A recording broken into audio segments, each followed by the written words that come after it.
दरम्यान आम्ही विरोधकांची भूमिका चोख बजावणार असं महत्त्वाचं विधान सचिन अहिर यांनी केले। विरोधी पक्षनेता राहू नये असा भाजपचा प्रयत्न आहे। कल्याण डोंबिवली नवी मुंबईत नगरसेवक फोडले जात आहेत तर बिहार भवनाबाबत देखील त्यांनी खरतर विधान केलेलं आहे। सभेत जाब विचारणार असं सचिन अहिर बोलतायत। सचिन अहिर यांच्याशी बातचीत केली आहे लोकशाहीचे प्रतिनिधी स्वप्नील जाधव यांनी।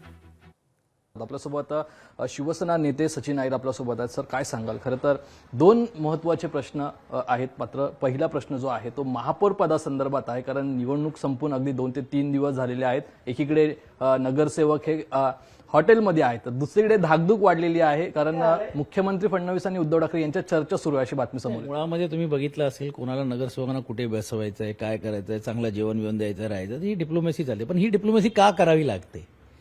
आमच्या एका स्टेटमेंटमुळे मग ही डिप्लोमॅसी झाली आहे का? हा एक महत्त्वाचा भाग आहे। आम्ही पहिल्यापासून सांगितलं की आमची इच्छा होती की शिवसेनाचा महापौर व्हायला पाहिजे, आणि हे आम्ही असं सांगत होतो की बुवा आज दुर्दैव अशी आहे की स्वर्गीय बाळासाहेब असते तर त्यांनी हे बघितलं असेल, त्यांना काय वाटलं असतं की आपल्याच पक्षातले 2 तुकडे करून भारतीय जनता पार्टीचा महापौर विराजमान होत असेल, तर ही खंत ही आमच्या मनामध्ये आहे। पण ह्याचा अर्थ लगेच आम्ही फोन केलं, हे केलं, हे बातम्या पेरवले जात आहेत। आणि हे कसे पेरले जात आहेत की जेणेकरून ह्यांना संकेत द्यायला की तुम्ही नाही आला तर बघा आमच्याकडे पर्याय म्हणून। आम्ही कुठच्याही प्रकारे अशी काही बोलणी झाली नाही किंवा कुठच्याही प्रकारचा असा आम्हाला काही इंटरेस्ट नाही।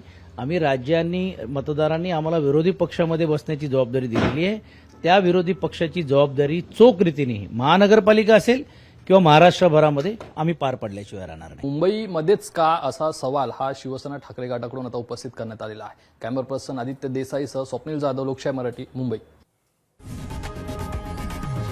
लोकशाही मराठी ऐका, पहा, जागरूक रहा।